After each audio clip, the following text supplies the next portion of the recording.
Good evening, my fellow Americans. 10 days ago, in my report to the nation on Vietnam, I announced the decision to withdraw an additional 150,000 Americans from Vietnam over the next year.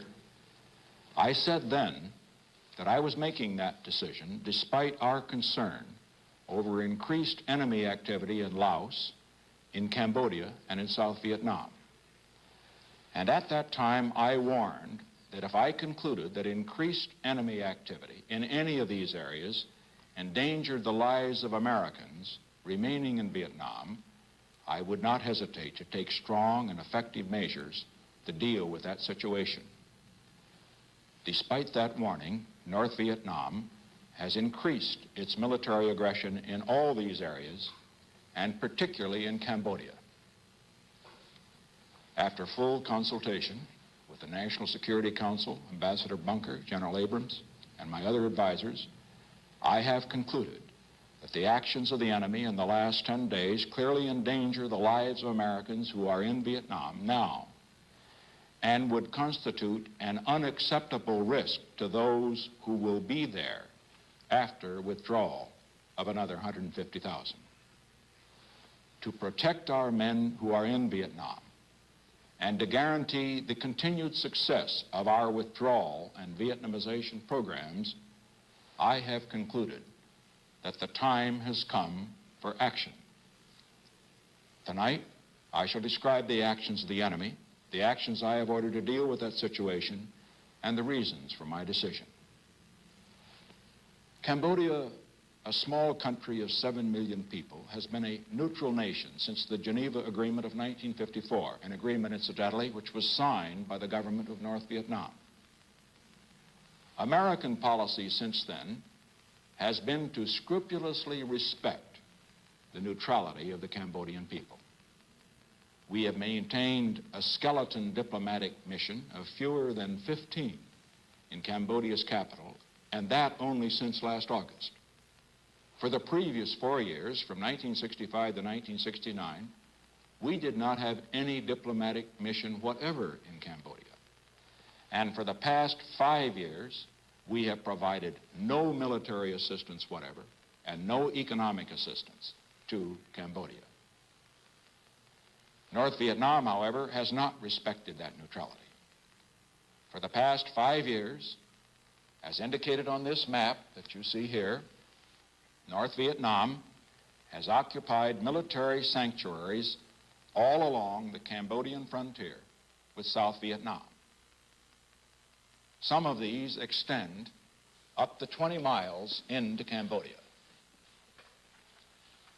The sanctuaries are in red, and as you note, they are on both sides of the border.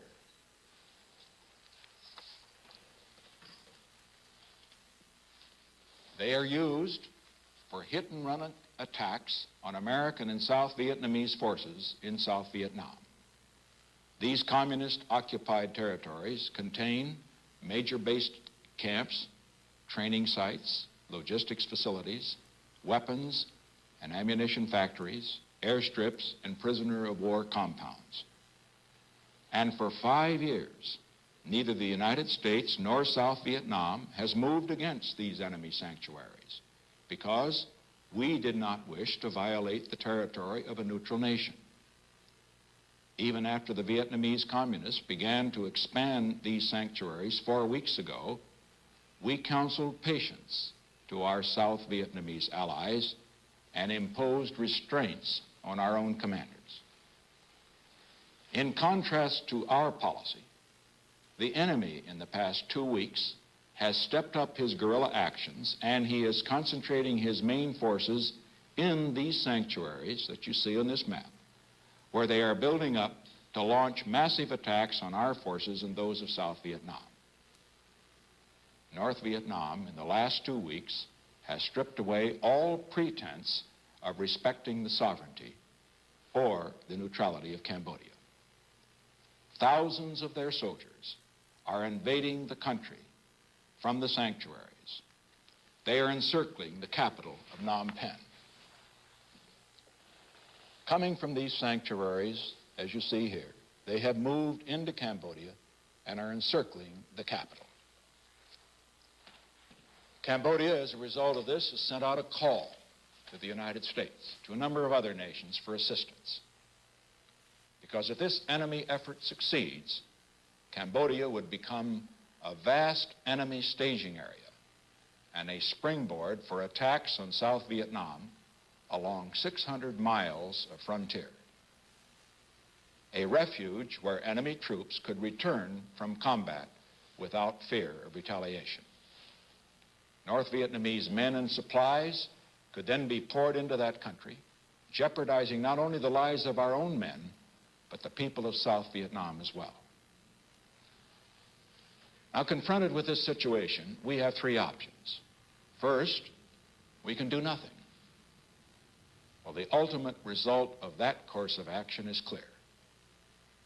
Unless we indulge in wishful thinking, the lives of Americans remaining in Vietnam after our next withdrawal of 150,000 would be gravely threatened. Let us go to the map again. Here is South Vietnam. Here is North Vietnam. North Vietnam already occupies this part of Laos. If North Vietnam also occupied this whole band in Cambodia, or the entire country, it would mean that South Vietnam was completely outflanked, and the forces of Americans in this area, as well as the South Vietnamese, would be in an untenable military position.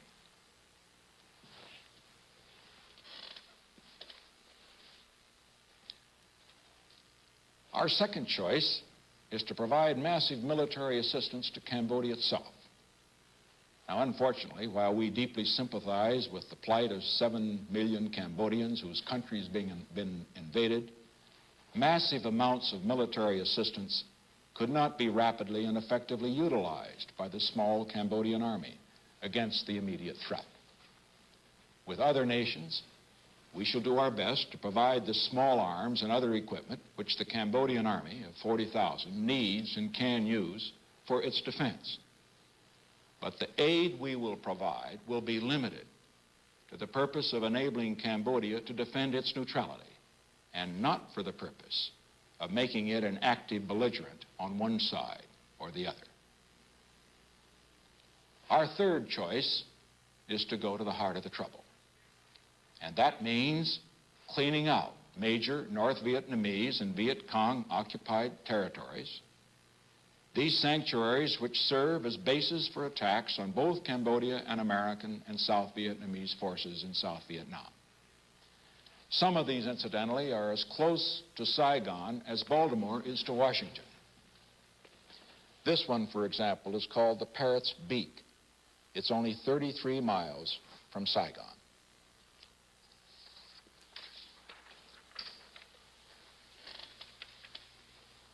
Now, faced with these three options, this is the decision I have made.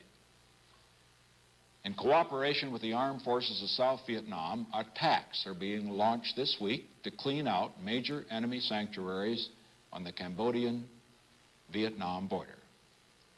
A major responsibility for the ground operations is being assumed by South Vietnamese forces.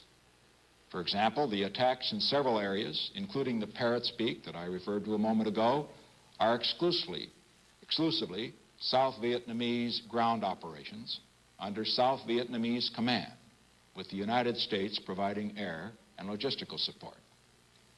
There is one area, however, immediately above Parrot's Beak, where I have concluded that a combined American and South Vietnamese operation is necessary. Tonight, American and South Vietnamese units will attack the headquarters for the entire communist military operation in South Vietnam. This key control center has been occupied by the North Vietnamese and Viet Cong for 5 years in blatant violation of Cambodia's neutrality. This is not an invasion of Cambodia. The areas in which these attacks will be launched are completely occupied and controlled by North Vietnamese forces. Our purpose is not to occupy the areas. Once enemy forces are driven out of these sanctuaries and once their military supplies are destroyed, we will withdraw. These actions are in no way directed to the security interests of any nation. Any government that chooses to use these actions as a pretext for harming relations with the United States will be doing so on its own responsibility and on its own initiative, and we will draw the appropriate conclusions. And now let me give you the reasons for my decision. A majority of the American people, a majority of you listening to me, are for the withdrawal of our forces from Vietnam. The action I have taken tonight is indispensable for the continuing success of that withdrawal program. A majority of the American people want to end this war rather than to have it drag on interminably. The action I have taken tonight will serve that purpose. A majority of the American people want to keep the casualties of our brave men in Vietnam at an absolute minimum. The action I take tonight is essential if we are to accomplish that goal. We take this action not for the purpose of expanding the war into Cambodia, but for the purpose of ending the war in Vietnam and winning the just peace we all desire. We have made, we will continue to make every possible effort to end this war through negotiation at the conference table rather than through more fighting on the battlefield. Let's look again at the record. We've stopped the bombing of North Vietnam. We have cut air operations by over 20%. We've announced the withdrawal of over 250,000 of our men. We've offered to withdraw all of our men if they will withdraw theirs. We've offered to negotiate all issues with only one condition, and that is that the future of South Vietnam be determined not by North Vietnam and not by the United States, but by the people of South Vietnam themselves. The answer of the enemy has been intransigence at the conference table, belligerence at Hanoi, massive military aggression in Laos and Cambodia, and stepped-up attacks in South Vietnam designed to increase American casualties. This attitude has become intolerable. We will not react to this threat to American lives merely by plaintive diplomatic protests. If we did, the credibility of the United States would be destroyed in every area of the world where only the power of the United States deters aggression.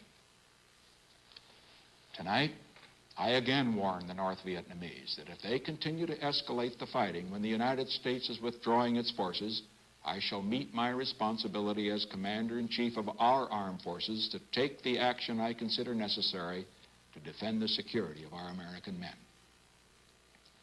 The action that I have announced tonight puts the leaders of North Vietnam on notice that we will be patient in working for peace. We will be conciliatory at the conference table, but we will not be humiliated. We will not be defeated. We will not allow American men by the thousands to be killed by an enemy from privileged sanctuaries.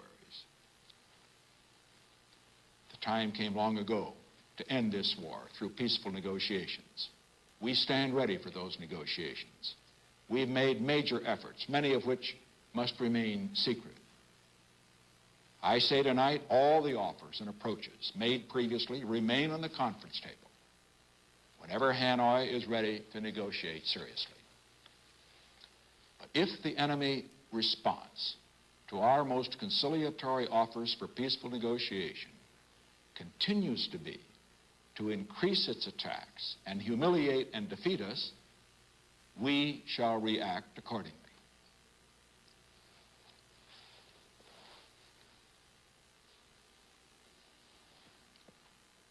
My fellow Americans, we live in an age of anarchy, both abroad and at home.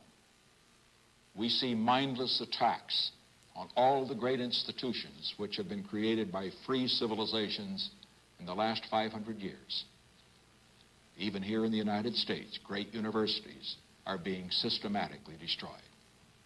Small nations all over the world find themselves under attack from within and from without.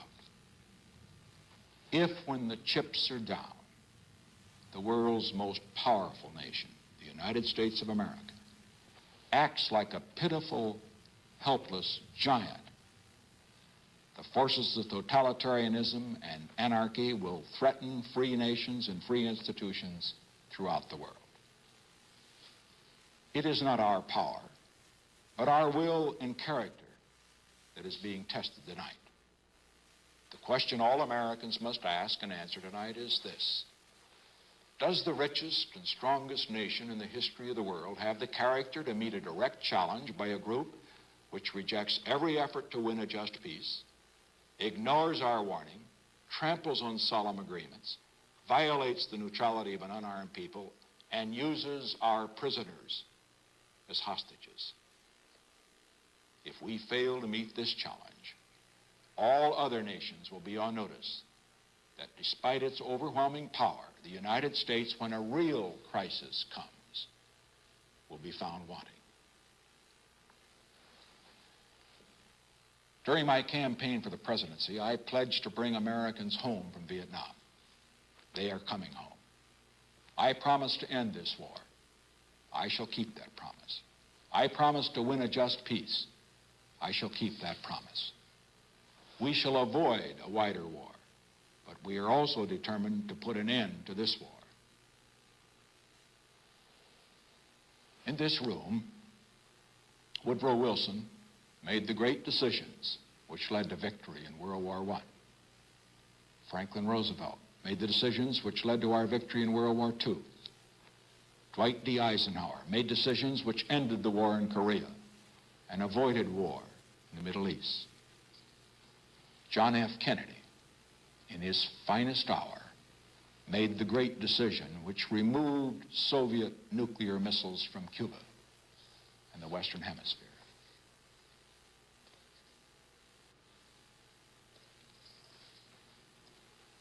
I have noted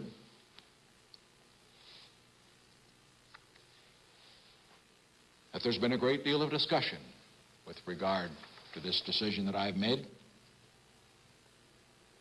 And I should point out that I do not contend that it is in the same magnitude as these decisions that I have just mentioned.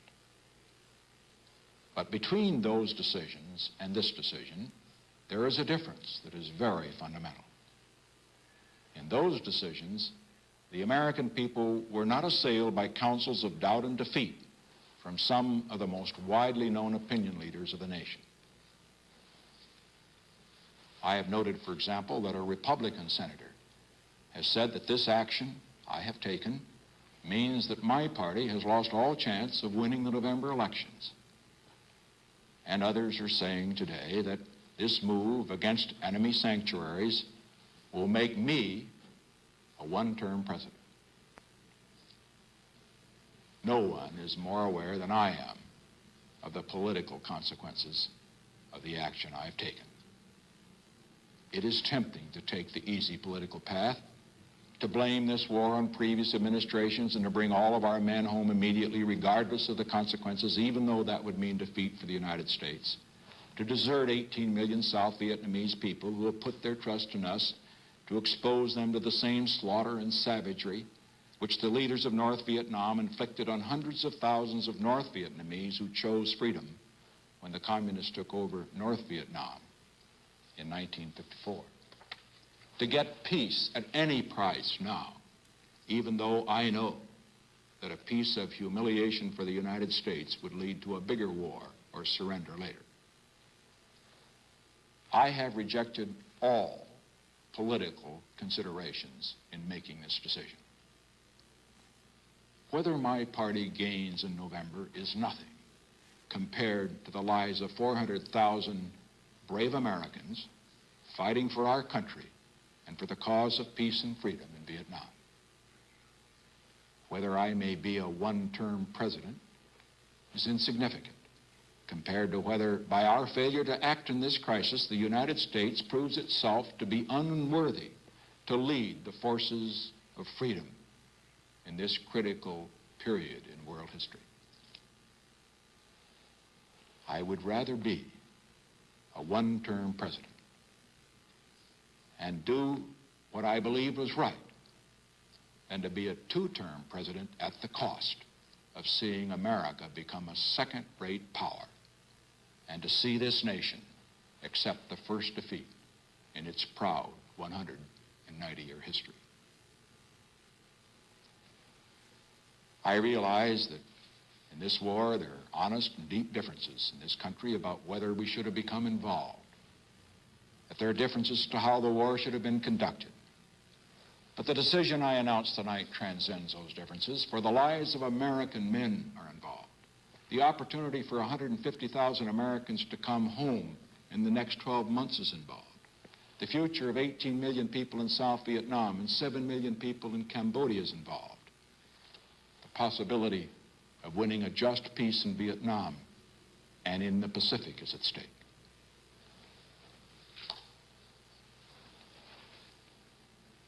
It is customary to conclude a speech from the White House by asking support for the President of the United States. Tonight, I depart from that precedent. What I ask is far more important.